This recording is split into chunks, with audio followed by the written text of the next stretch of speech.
Hey everybody, welcome back. It's another week of Gnarly Data Waves, and we have an exciting packed episode this week. So I'm really glad you're all here to join me on this adventure where we're going to be talking about getting started with Dremio and kind of getting started with the Open Lakehouse. And you're going to see a lot of really cool stuff in action today. But of course, all our obligatory housekeeping before we get started. First, I want to make sure to remind you guys that, hey, if you guys enjoy what you see here today, you can always contact the Dremio team to help figure out how Dremio can best fit for your use cases. But if you just want to get hands-on with it, you can head over to dremio.com and try out demiotestdrive and be able to run a few queries. Just try out, basically get hands-on with the Open Lakehouse at no obligation, at no cost. Just head over to dremio.com, click on test drive, and you can try that out.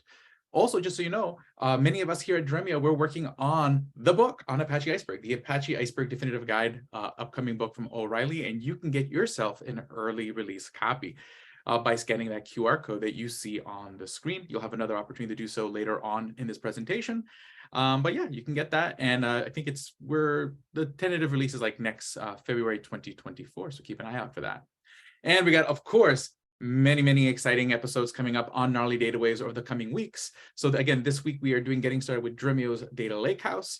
Okay, basically next week we'll be talking about automatic data optimization with DremioArctic. So if you have Apache Iceberg tables and you want to keep them nice and crisp and ultra performant, that's going to be one you don't want to miss. Then after that, we're going to talk about unified access to your data mesh, self-service data with Dremio semantic layer. So if you want to see a little bit more about how you can use Dremio to execute a data mesh and the power of Dremio semantic layer, make sure not to miss that one. And then episode 18 on May 23rd will be easily migrate Hadoop workloads to AWS with Dremio. So talk a little bit about migration. So if you've got an on-prem Hadoop cluster and you're thinking about moving it to the cloud, make sure that you catch that one so you can learn a little bit about how.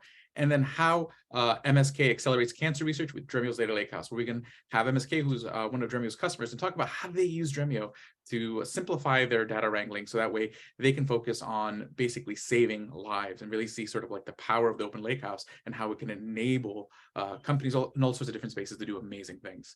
So make sure you don't miss those episodes every week. Of course, Dremio will also be doing these following events with with AWS in Chicago, Toronto, and New York. So if you happen to be in any of those areas on those times, make sure to catch those events.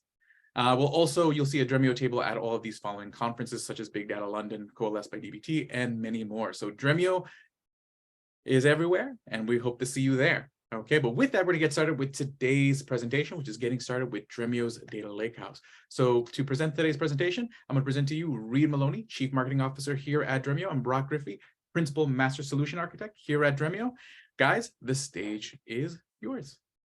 Thanks, Alex. Appreciate the introduction. Glad to be here today and to give everybody just a run through and an overview of Dremio and how to get started.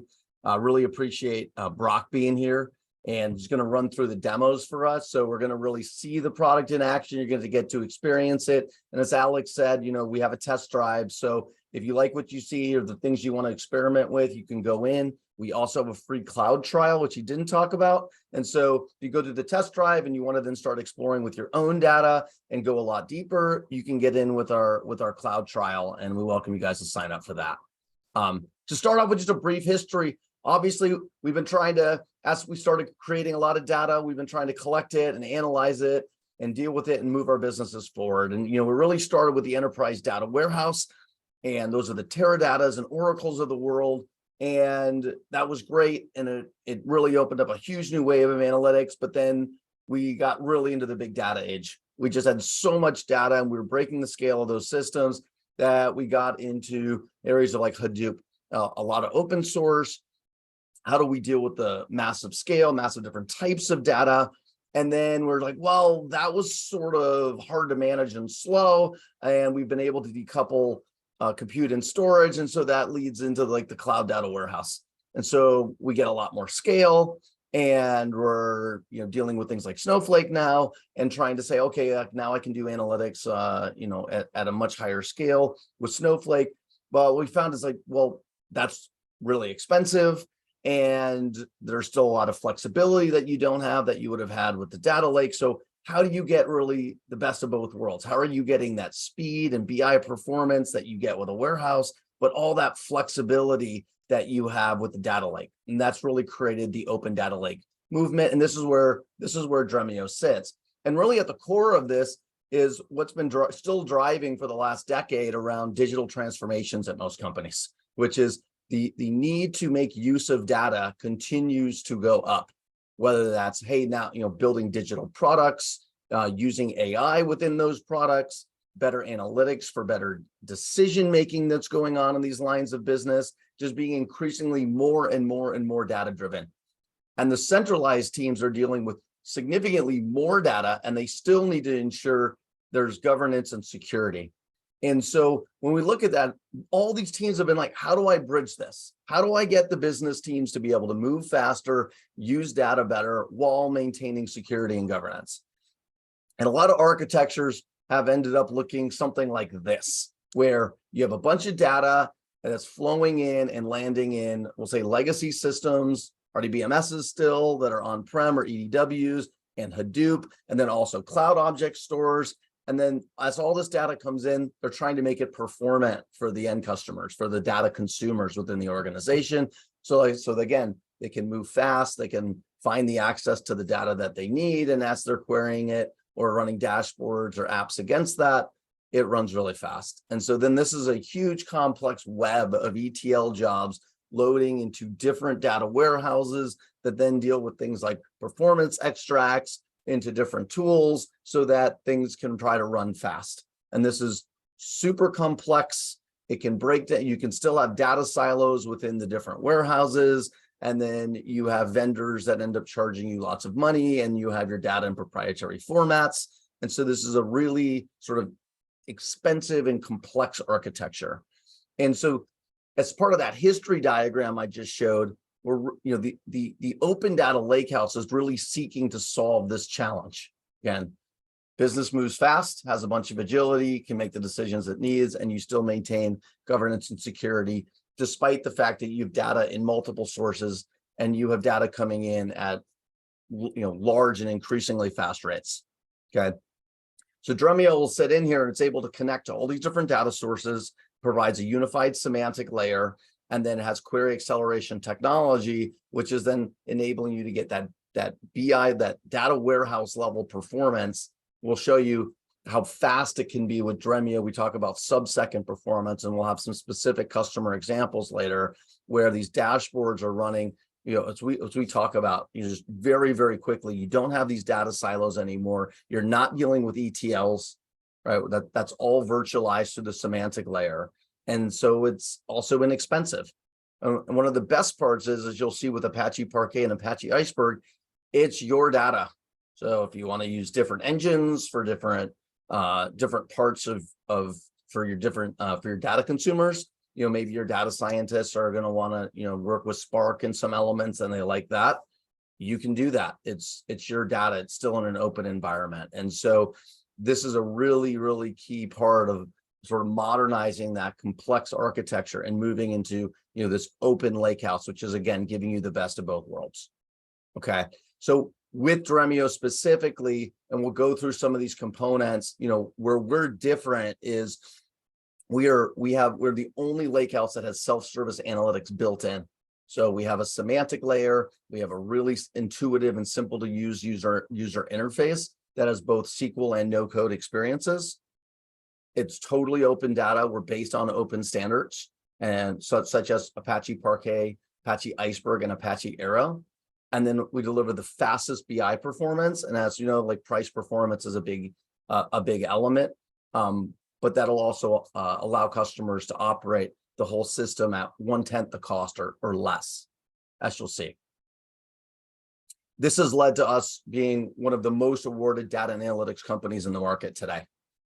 From CNBC's recent list to the top startups to the fastest growing companies to the big data list. It's because really with the value that our customers are getting from the Dremio Lakehouse. Their business, the consumers of data, like this is really easy to use. I can find the data I need when I need it. And when I'm querying it, it's super fast. And then on the other side, centralized teams are like, well, I can govern and secure all the data. I can connect to all the data sources. I can make my business consumers happy so they can self-serve and they're not giving me thousands of requests every single day that, I don't want, maybe I don't want to work on. They're not that exciting. And so this is really bridging the two worlds is what's giving us sort of this acclaim in the market. So this is really what it looks like if you break apart our products. We have two products. We have Dremiosonar and Dremioarctic. So Dremiosonar, again, has its three main components. It's got the query engine with query acceleration technology. We have a semantic layer, and then we have the interactive UI for both no-code and SQL interfaces. That's really helping out as you look up from the data science dashboards, apps, and connecting in. And then we have, and again, it will connect into different data lakes like Hadoop, S3, Google, Azure, ADLS, and then on the RDBMS side, Oracle, Snowflake, etc. You can actually connect all these sources together through Dremiosonar. And then with Dremioarctic, what you'll see is you can use multiple query engines with it. And so this is a catalog that also enables you to manage data as code, and then will automatically optimize your data. And so we'll talk a bit about that later, and then Brock will be doing the demo. So this is really how the overall Lakehouse fits together, and you can see all the sources come together, and where the engine is just part of what we're doing in the Lakehouse environment. Okay, so here's Dremiosonar. So again, just sort of breaking it back down. Sonar is going to give us a bunch of connectors up into the BI tools. It's going to give us readers and connectors down into the different data sources so that we can read into those data sources and do optimized pushdowns. We have a query engine that is query acceleration. That's based on Apache Arrow and is query acceleration technology, which we call data reflections. I'm going to go into data reflections more because they're core to what helps us deliver the fastest BI performance. We have a semantic layer that's built into Dremiosonar. All right, so that makes us very business friendly in terms of the interactions. And then we have a UI that sits on top of that. And then we have governance and security with RBAC and fine-grained access controls built into the entire environment. So again, you can federate across multiple sources. It runs really fast queries, and then you can govern and secure it across the entire environment. All of this is done, we call it our Lakehouse engine. All of this is done within Dremiosonar. Okay, one of our customers, Renaissance 3, just to give you an example, and we'll talk a little bit more about reflections, and then Brock will be demoing it, is, before Dremio, they're running queries, and Renaissance 3 is one of the leading global providers of reinsurance and insurance, and their query is taking 4,200 seconds, okay? And then they went and they moved on from that legacy on-prem system to Dremio. That was in 2021, and that dropped all the way down to 33 seconds. And then they brought in reflections, which is what they're using for BI workloads, and they got another essentially 10x improvement on what they were doing, down to 3 seconds. And then it's part of continually working to make the performance of our systems better and better and better and better. Those queries today now run under 1 second. Another customer, NCR, this is one of the leading companies around solutions for banking, restaurants, grocery. If you're checking out, you've probably seen them in multiple different stores that you've been in before. And when they went over to Dremio, really similar, their dashboards ran 30x faster. And so we've also done this not just from our customers' use cases, where they're seeing these really big improvements in performance from the systems that they were running on. And again, like some of these were data warehouse comparisons to what they're seeing now with our data lakehouse. But we also have done benchmarks.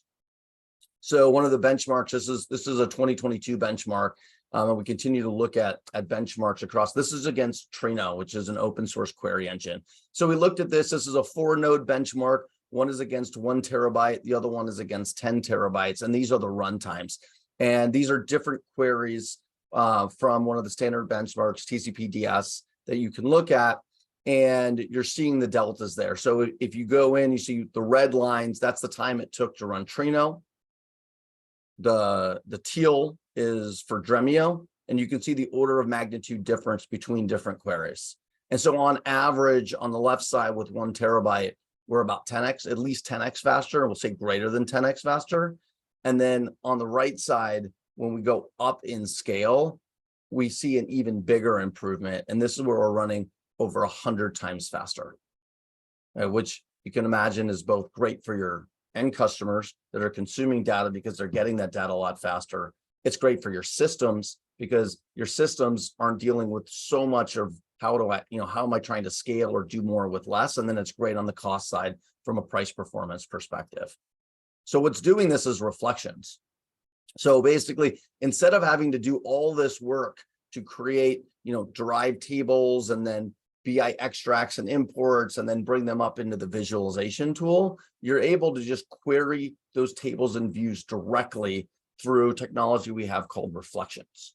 Okay, and so what we're doing is we're essentially creating a view automatically that the tools are going to be able to query directly in, and that's going to give you a much faster response on those BI dashboards, and that's what's creating the difference that you'll see. And Brock's going to be demoing a bit of about reflections later in just a moment here. One of the other things that this does really well is we have the semantic layers you talked about built in to our query engine and this query acceleration technology we call reflections. And so again, that allows us to connect all the different data sources you may have across your organization and then organize them from a virtual standpoint into these domain areas, which we call spaces. So you can have a sales space and a marketing space and supply chain space, etc. You can also have, spaces. If you're a really big enterprise, you have totally different lines of business, and then you'll have different departments within those lines of business. You can do that too. And then we can actually run reflections on the semantic layer. And so this is what gives you this really fast, very business-friendly experience through Dremio that none of the other providers in the Lakehouse space have.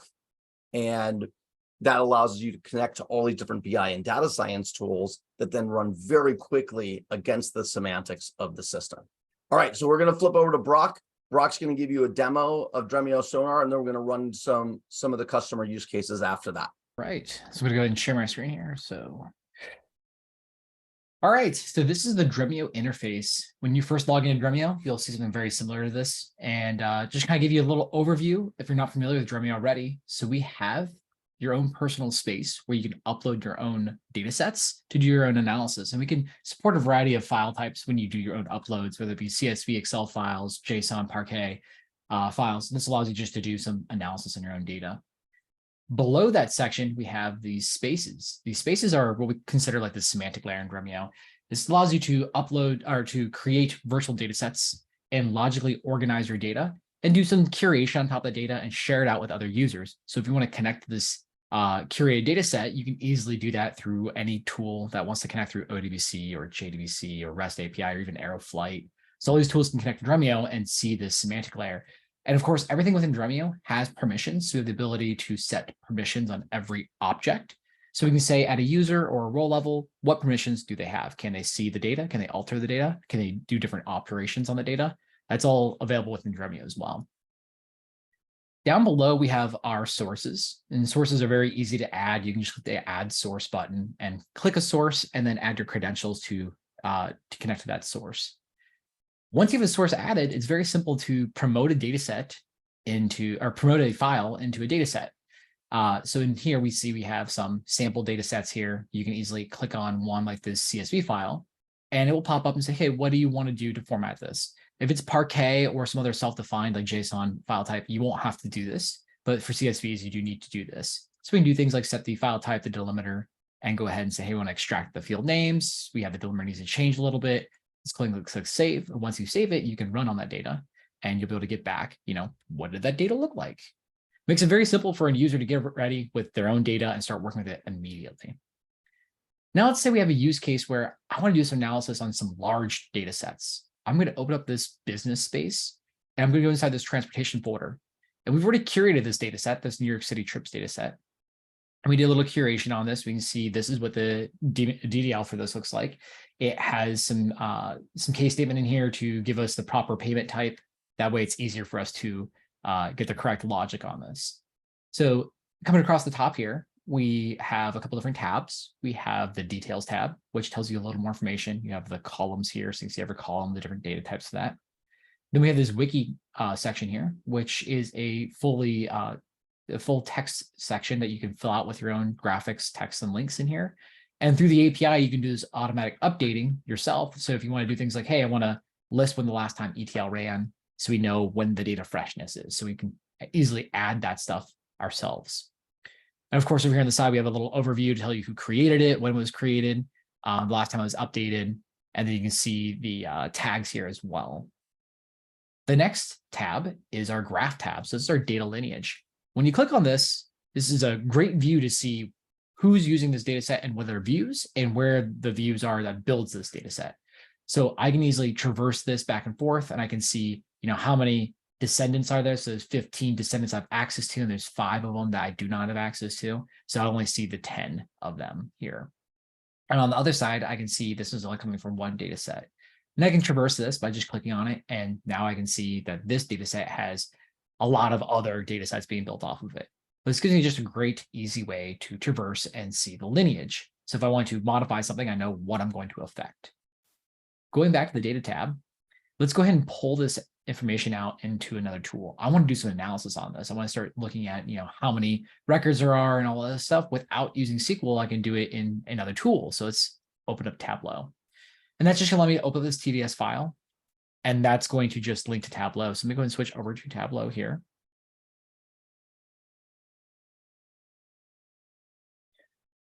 All right, so now that we're in Tableau, I've already authenticated with Dremio. So I use my single sign-on to authenticate in Dremio, and now I can see this data set.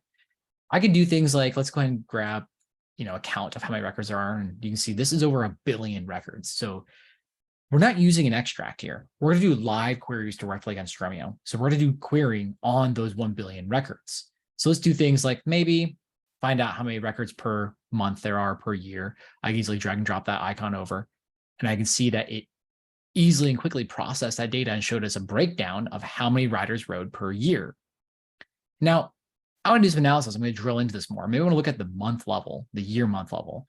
And typically, if you do this, it might take some time to run. But in Dremio, as Dremio is the backend engine, it's giving you great performance on this data set. I'm able to easily do and drill into the month level. And in fact, if I want to go to the date level, simple. Dremio can process that and send it back very quickly to Tableau.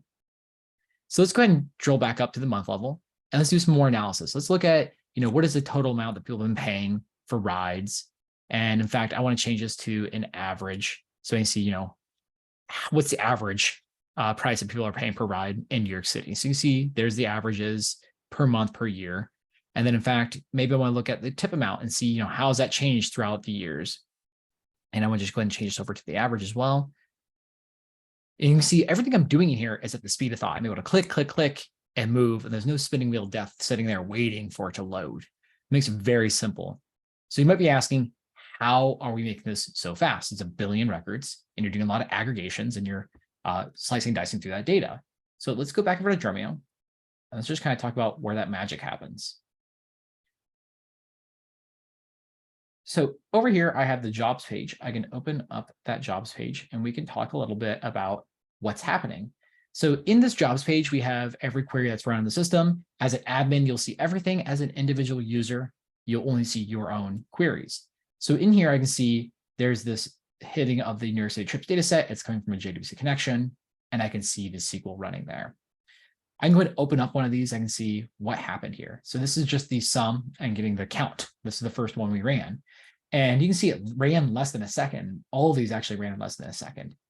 This actually was being accelerated by our reflection. So this reflection is like an index on the data. It's giving us super fast response times for when we have these dashboarding use cases where I'm doing a lot of aggregations and rolling up the data. So instead of having to go calculate every single time you run, Dremio already has indexed that data and gives us great performance on this. As an end user, you never have to query a reflection. Dremio will do automatic substitution. So I query the data set, and at runtime, Dremio determines, is it faster to go directly against the data set, raw data, or to use a reflection?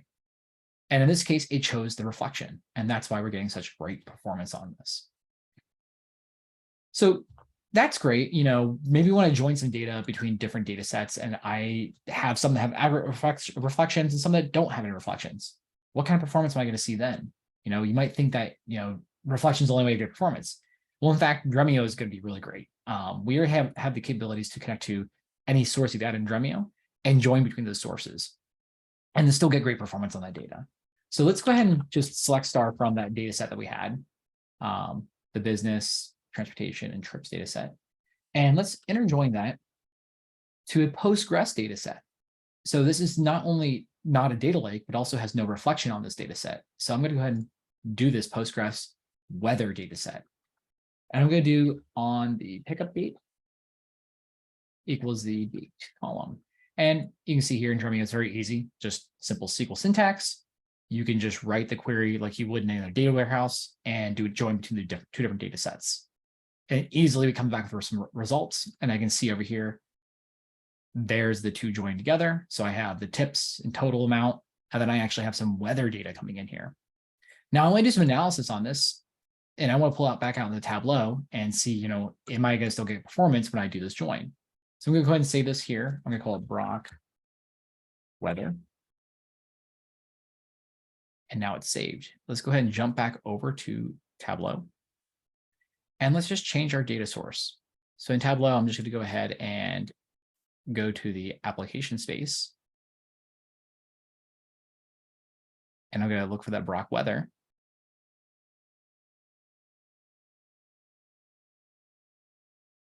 And I'm going to come back over here.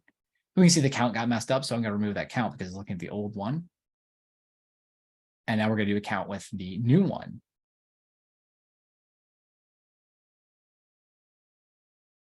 And you can see that we're still able to get performance on this. Let's go ahead and do some things like look at the temperature max and min, you know, get some new things in here. So new data coming in. And you can see that happens almost instantly still. We're not worried about, you know, are we going to get performance or not because there's a reflection or not a reflection. It's just giving us that kind of performance. So we can get an idea, you know, as the temperature rises, do they get more rides? Do they not get more rides? Do we have, you know, any kind of things happening here? Any trends? So we can do things like that. Let's look at maybe the precipitation. Has that changed anything that happened with the riding amount? And again, we can change this to like an average instead of the total sum. And of course, every click is pretty quick. So jumping back over to Dremio, we can look at that jobs page again. You see how was that performance really? And we still used that reflection. So that's interesting. What happened here is that Dremio was able to take the actual reflection and join it to the data set to give us that better performance. So we were able to use the reflection and the Postgres data set together rather than having to go against the raw data on both sides. So this automatically happened behind the scenes. No user had to actually query this. Makes it very easy and very efficient. All right. So just some other things. We talked about some security benefits within Dremio. So we do have the RBAC within Dremio. We also do have row and column level permissions within the system. So that way you can say who can and cannot access which rows and which columns. Makes it very easy for end users to access the data that they're only supposed to see and for you to govern that data as well. And I'm going to go ahead and I think we're going to jump back over to Reed here. Thanks, Brock. Hey, everyone. We're going to actually jump into use cases. And so thanks if you were one of the ones who filled out the poll. One of the things that would be great is if in the chat, you guys can let us know if you're really interested in running those workloads in the cloud or in more of a hybrid or even on-prem environment. It's just sort of helpful for us to see. If you were curious, the number one use case that came out was new cloud data lakehouses. But there was a mix, like there were some people on who were interested in Hadoop migrations, some people in datamesh. It was really the whole group, but the one that had the most in it was new cloud data lakehouses. And so we'll talk about one that came up. It was there was sort of something going on when we get into the 7-Eleven example, but it was essentially a new build from what they had. And so it would be great for us to learn just a little bit more about that. If you're willing to share about what you're trying to do, whether it's, you know, supply chain analytics and you're setting something up or customer 360, et cetera, how you're looking at that, because this is really how we see, you know, from our customers at Dremio, what we've seen them do. There's really the two worlds, right? There's, hey, I got stuff existing and I want to make it a lot better. And that could be, I want to make it better where it is. I want to make it better as part of a migration. I want to do that in incremental steps. So generally what we recommend with our customers, or I got, you know, a totally new project. Hey, you know, I've had this thing over for marketing and this other thing for sales and so forth. And we want to bring that together from a bunch of disparate warehouses into an overall lakehouse. That's cool. Or I got these totally new workloads we're trying to run. that we haven't been able to make work yet, and we're trying to do that with the Lakehouse. So this is really how the world tends to split for us. I'm not going to run through customers for every single example, just due to time. We do have those. Everyone on here is what we have customers doing today. I'm going to spend some time talking about data mesh and what TransUnion did with them. And I'm going to give an example really of what 7-Eleven did around a departmental lakehouse for more of a customer 360 use case. But we have customers doing all these things today. So this is really how it starts to set up. You know, if we're the technical platform for data mesh, one of the things that is really unique about Dremio, again, is that we have this intuitive UI and this semantic layer with a bunch of connectors into data sources that runs with our query engine.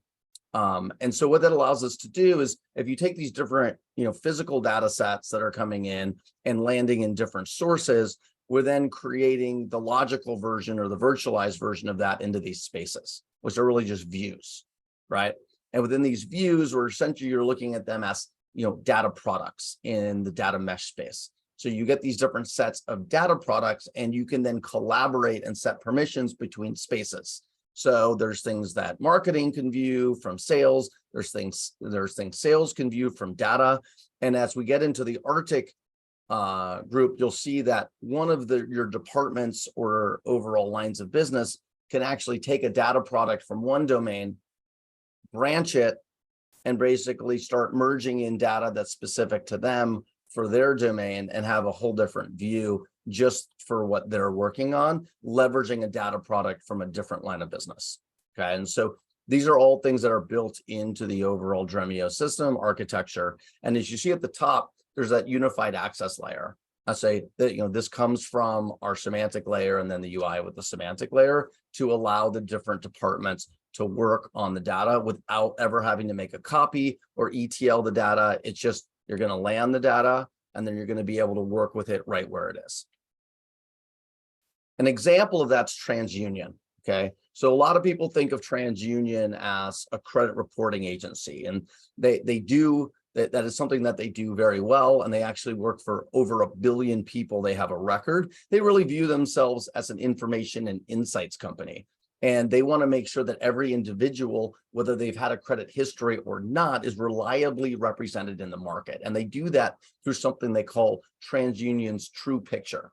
Okay, and these are their slides. They recently presented at Subsurface, and you can go find their talk at Subsurface on Demand. It's on our website, and you can listen to Deepika deliver this herself.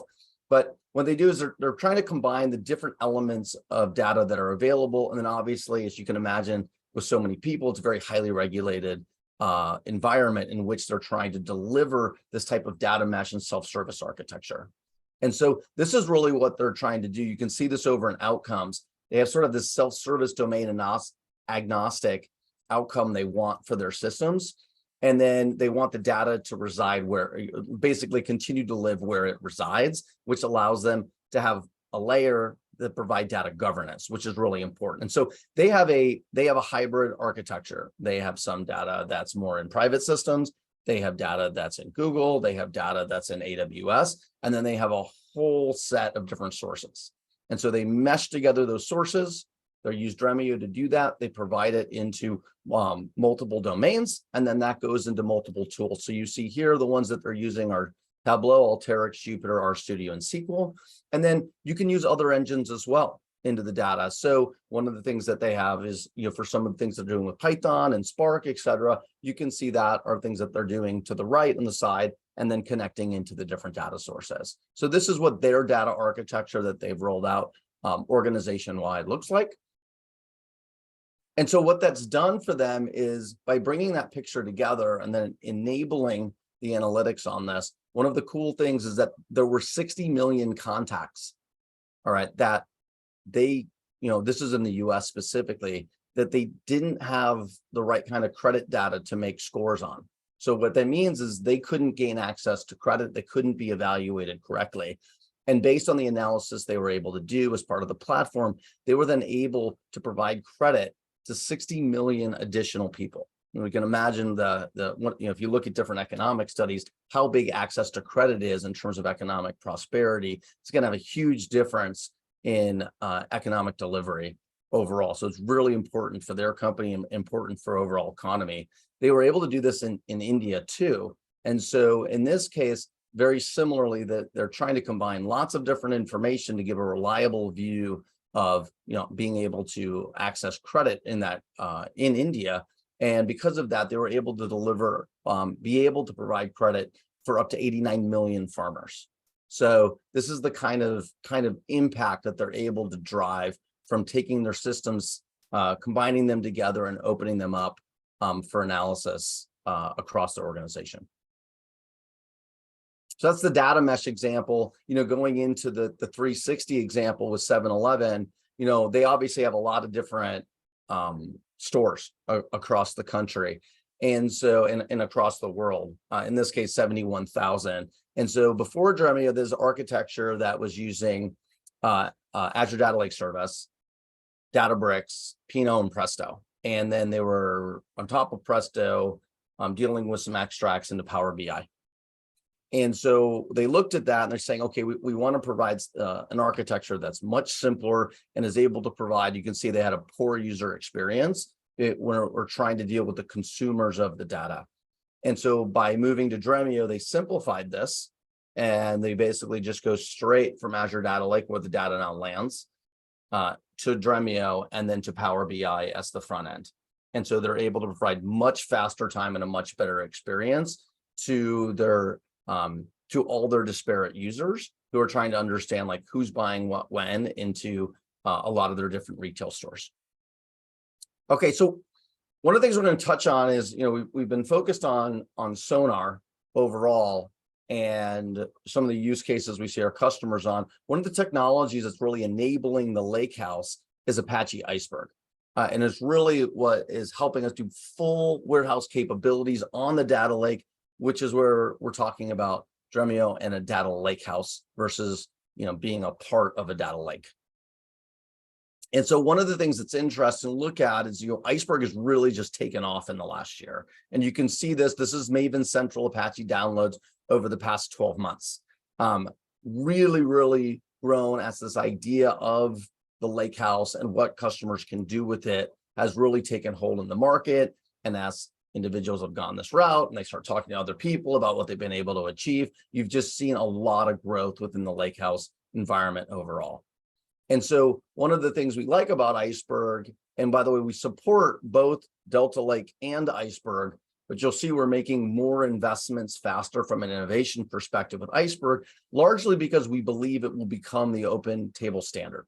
This isn't, who adopts, Iceberg versus Delta Lake is not something at Dremio, we control in the market, but we're just looking at like who's contributing and does it feel like like the open project. And so from an Iceberg perspective, we see lots and lots of different companies contributing. We see it as an Apache project, and we sort of believe that this is going to become the open table standard versus Delta Lake, which is mainly has contributions from Databricks, was open sourced about a year ago in terms of some of the new functionality they had put into it. And so while it's a great technology, we feel like Iceberg is the one that has the community behind it. And so this is something that you can see, this is what we were talking about before Alex is, we partnered with O'Reilly to actually write a book, the Apache Iceberg, the definitive guide. And you guys can go check out the early release of that right now. We had 13 sessions on Iceberg from the broader community just at our Subsurface conference. That was in March. So I recommend go check out Subsurface on demand. You can click to look at all the Iceberg sessions and see which ones you might be interested in or make sense for you. And it's something that we also have a lot of content on our blog around. So if you're interested in Iceberg and what, how to use it, what it's providing, customers are doing, it's a great place to start and sort of go through that content overall. Whether you end up using Dremio or not, really recommend that this is a technology you learn about. Okay, our goal though is to make Iceberg really easy. And so examples would be we're trying to create just very simple lines that you can write so that it makes it super easy to take the files you have and end up creating Iceberg tables and then working with Iceberg tables. So there's a simple command about what it looks like for copy into, and then you're basically just ingesting data into an existing Iceberg table, and you're done. Similarly, this is where all the DML stuff comes in from data manipulation. And this is a simple statement we're using when we're basically, merging. Okay. So we can insert, we can update, we can delete, and we can merge with all the different data sets. And it's just really simple lines of code that you can work with Dremio and put those in. And Brock will be showing you that later in the demo. And so when we talked about Dremiosonar, we've also built a service DremioArctic, which really works as a Lakehouse management service. Okay. And so there's a few components to how Arctic works. And it is based on Iceberg. And that's sort of the setup of Iceberg and some of the innovation that we've been doing here at Dremio. So we have a Lakehouse catalog, all right, which will take tables and views into isolated domains. We have this concept of how are you going to manage that data as code, all right, from a commits and versions and tags and branches. And then how are you going to continue to govern and have security around that data, this fine-grained access controls. And then with the tables, how are we going to make it really easy for you to keep them optimized? So they're run really fast. We're not wasting money. We're not doing massive scans that we don't need to do, automated garbage collection. That's all built into the DremioArctic service. All right. And this is a cloud service. And then we're building it to work with multiple query engines. So it doesn't just work with Dremiosonar, which is what we've been talking about. And it can work with tools like Apache Spark. So we can talk about a couple of use cases for data as code, as this can be a new concept for thinking about, hey, I have this view of the data and I have my, I have my production data set, and now I have more data coming in. And how do I make sure that data is clean? How do I make sure that, do I need to set up a dev environment and have a totally different environment with a copy, et cetera? And the answer with data as code is no. So what you're able to do with like a branch is you can say, look, I'm going to take my main, which you might call gold, or you have these different tiers. And one of the things I could do is I could say I need a dev environment and a test environment. I'm going to create this dev environment. I'm going to have a copy of that data. I'm going to bring the new data in, and I'm going to work with that. I'm going to start testing it. And then when I think it's ready, I'm going to then make that the production data set. And you're dealing with this with a bunch of copies, and there's a lot of things that can go wrong in the process. In this case, you're just creating the branch. So you're going to then, branch that, you're going to run the checks against it, and then you can merge it back into the main, and then you have a main. And with doing that, you don't have to create all these extra environments, physical environments with physical data copies. Okay. You're doing this all through the software. And we make it really easy to do this. Again, it's just create branch, use branch. Similarly with transient branches, very similar, but just for experimentation in this case, versus like you're taking in new data and then merging it back. So this is just a, create branch, same thing. And then you can use it, experiment with the branch that you have without ever impacting the production data set. Another great one is where it comes back to machine learning, right? Which is, look, if I have a model and at any point in time, that model is going to perform as the data was trained on the algorithm to help that model perform. And so when that data set changes, that data is literally the code for that algorithm. And so you need to be able to go back from a governance perspective and understand what would have this version of the model done back in time. So you need to understand what is that version of the data that aligns to that version of the model at any given time that you'd want to go back and being able to really govern and regulate what's going on in machine learning. And managing data as code makes that very simple, as you're able to then understand, okay, at this point, this is what the data looked like, this is what the model would have produced, and it gives you basically gives you an ability to reproduce what an older model would have been able to do. And then another great use case is recovering from mistakes. So mistakes can happen, you can accidentally mess stuff up. And now if you're managing data as code, this is just a rollback. So it makes sort of recovering, it makes recovering from mistakes far simpler than it had ever been before. In terms of getting systems back online and ensuring things are working, you can go back, fall back to a previous version. Then you can create that branch, bring the data back into that branch, test it again, and then merge it back, right? So not only are you going to create less mistakes, but if you do have them, you're going to be able to find those mistakes and be able to recover from them much more quickly. And this is sort of the finding mistakes, actually, number 5 here in terms of troubleshooting. So make it really easy for you to go and look at what happened into the different, into everything that's interacting with the data, so that you can go back and say, okay, this is the point where something went wrong. We're going to fall back to this point. We're going to go then branch that and retry it and merge it back together. So it's a whole new paradigm for working with data and managing data in general. And so I'm going to flip it back over to Brock, and Brock's going to give you a demo of the service DremioArctic. So back over here to the Dremio UI, I'm going to show you a little bit about dataascode or DremioArctic. So as we can see here, I do have a couple catalogs for DremioAscode. I'm going to use Ben's catalog today. So in this catalog, we have a couple of things. We have some branches, we have some tags and whatnot. If I click on that, I can see, all the different commit points and different things. So when I select from a different point in time and view data from a different point in time, I can do it through this. But let's go ahead and just take a quick look at this. I have a history tab when I'm inside here. I can click that and I can see everything that's happened within this branch. So this is the main branch. And I can see, Ben's done a lot of work on things here. I can see he added some data. He created some new namespaces. He's done a lot of different things. I can also see the different tags. So recently I created this tag and the author was Ben because I created the tag from a commit point that he had created. So I can use that tag and I can reference that tag. So if I ever want to roll back or if I want to select data from that specific point in time, that tag can be utilized. And of course, branches. So if I want to create a logical copy of the data to do my own testing, I can easily do so with the branching function. So you can use this clicking a merge button to merge branches together, or clicking the branch button to create a new branch. Makes it very simple. So let's go ahead and talk about some data here. How do we do some perform some operations to insert new data?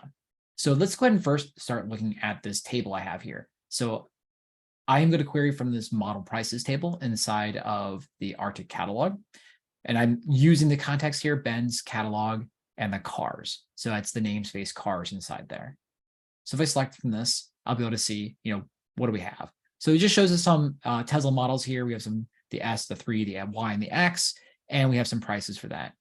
And so from this, I want to create some new data. I want to add a new car. So I'm going to go ahead and create a new branch. I'm going to call it Tesla Test Brock. So now I have that new branch. It was created from the main branch in Ben's catalog. And then I'm going to go over here now, and I'm going to switch the branch to that one I just created. So now I'm using that one. And I'm going to insert some data, and then we're going to select and see that new data I inserted. So it's going to run this query here. And I'll just take a second. And this is, again, we're using Apache Iceberg behind the scenes to allow you to have those operations on the data lake.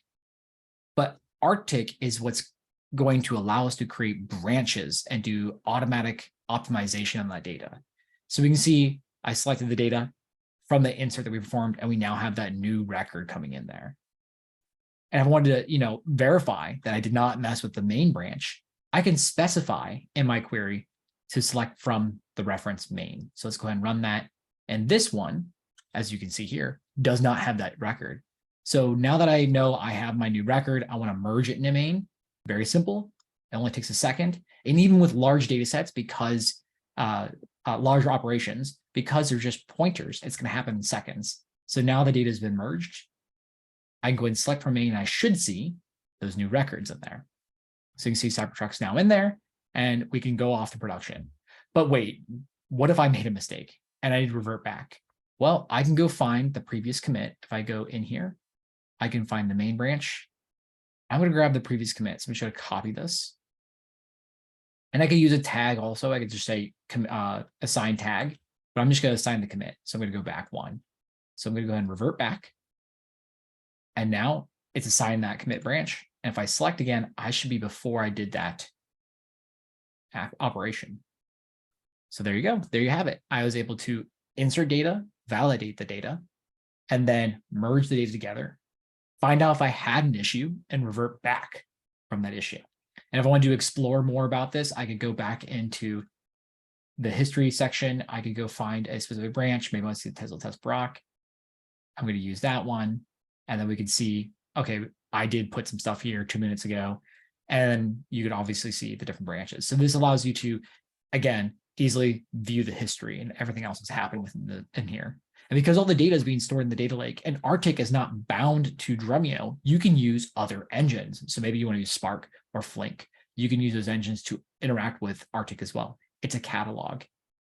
So this makes it very easy for all end users. Hopefully that helps you guys out, understand a little bit more about how you can use Arctic and how you can do some DML and Dremio as well. Back to you, Reed. Thanks, Brock. Appreciate that.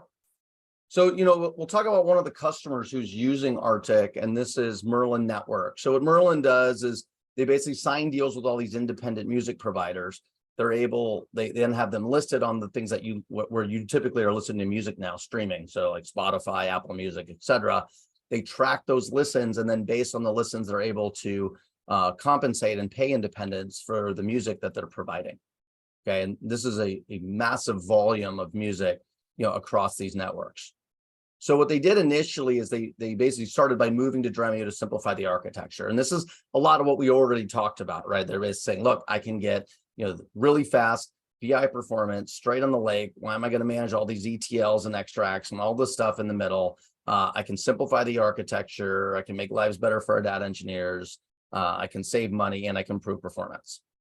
And so then they go in and they say, okay, well, I got this data quality process that we're running as well, where what happens every day is between all the different music providers is they're going to get this, they get this batch load of what all the listens have been. Okay. And so they basically have to take those huge raw data files. They then need to manually QA those files, right? Well, they're creating a separate environment to look through that. Once they've manually created that, they're going to then run the ETL job to turn it into a cleansed data set that's all in Parquet. Because before it's going to come in some different files that they have. And so what they ended up doing is they're moving to dremioarctic. And so the data is now flowing into a branch, right? So they have their main branch. The data from the different sources flows into these different branches.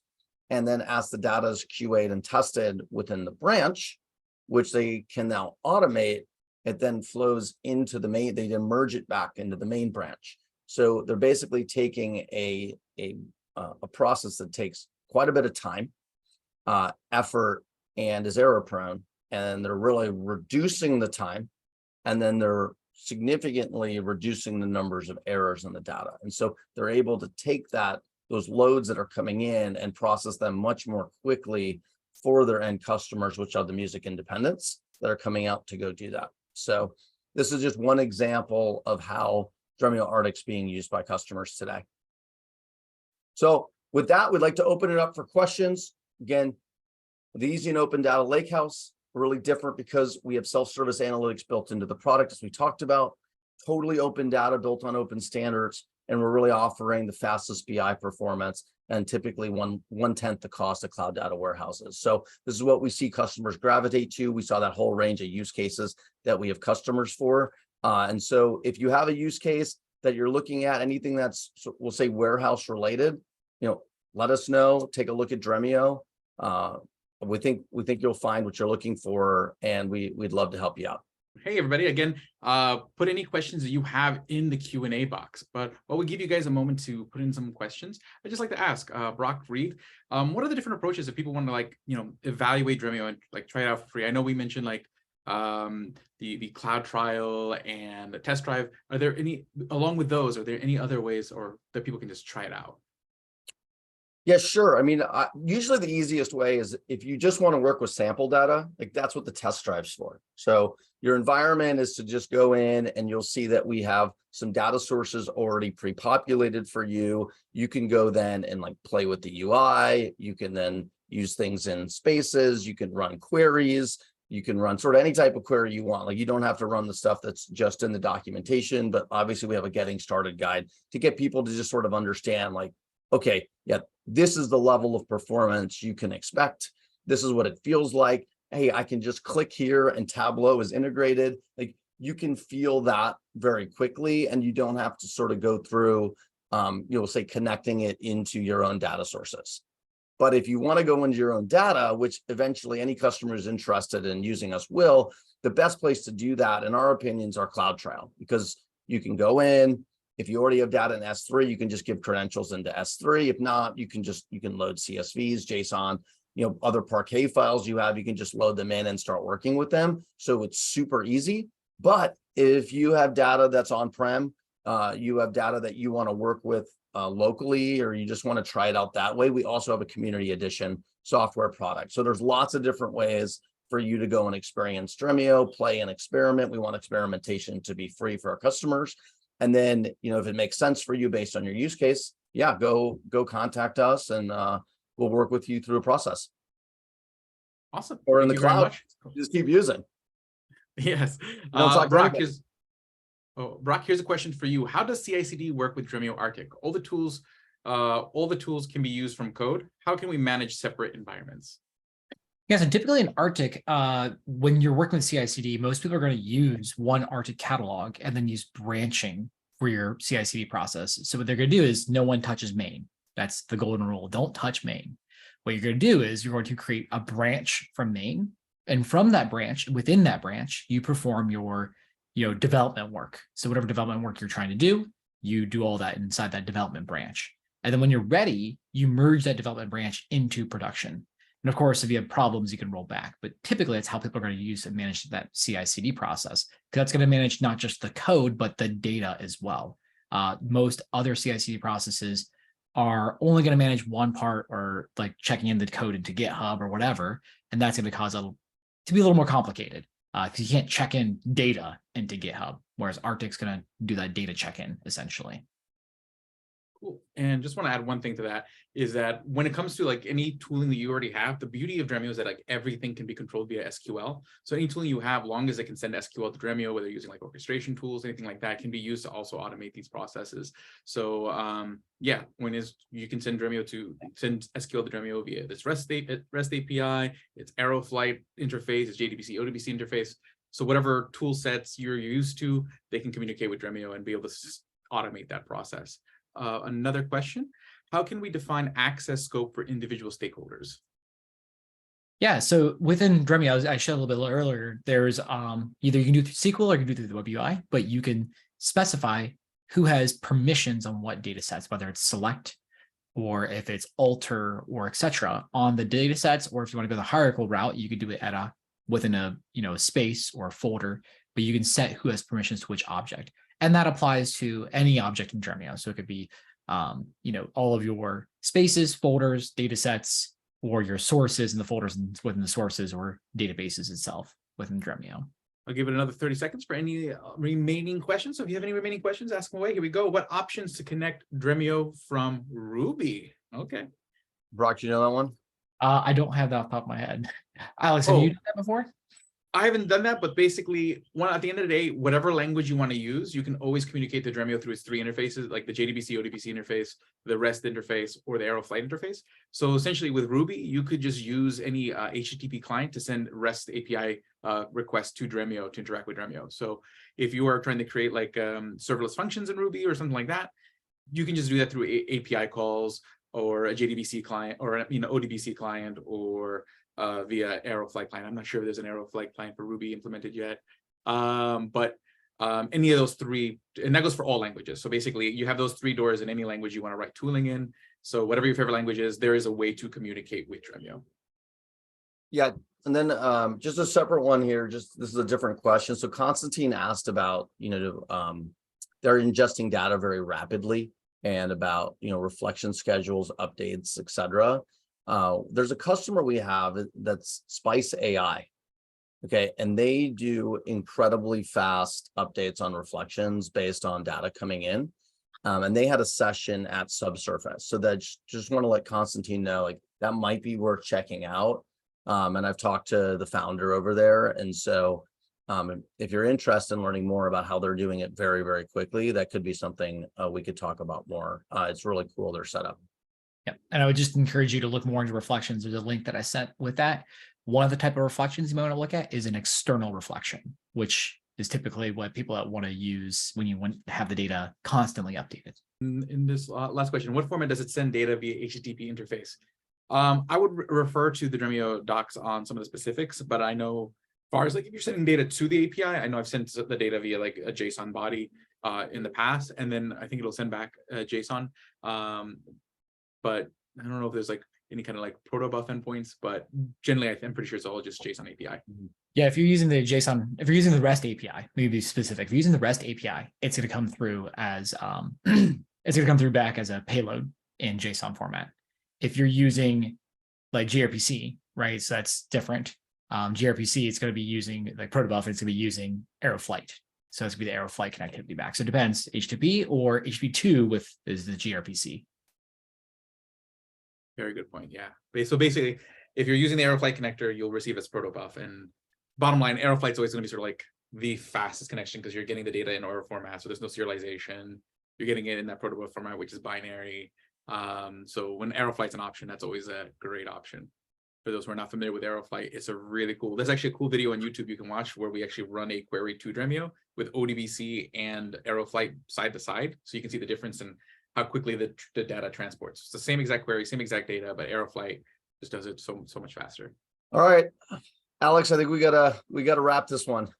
Yes. Okay. So again, join us again next week. We're going to be having more exciting topics for you here at Gnarly Data Waves. This will be up on Spotify, iTunes, YouTube within 24 to 48 hours. I'll see you guys all again next week. It's been a great time. And thank you again, Reed and Brock, for joining us this week. And have a great one. Thanks, Brock. Thanks, Alex. Thanks, everybody.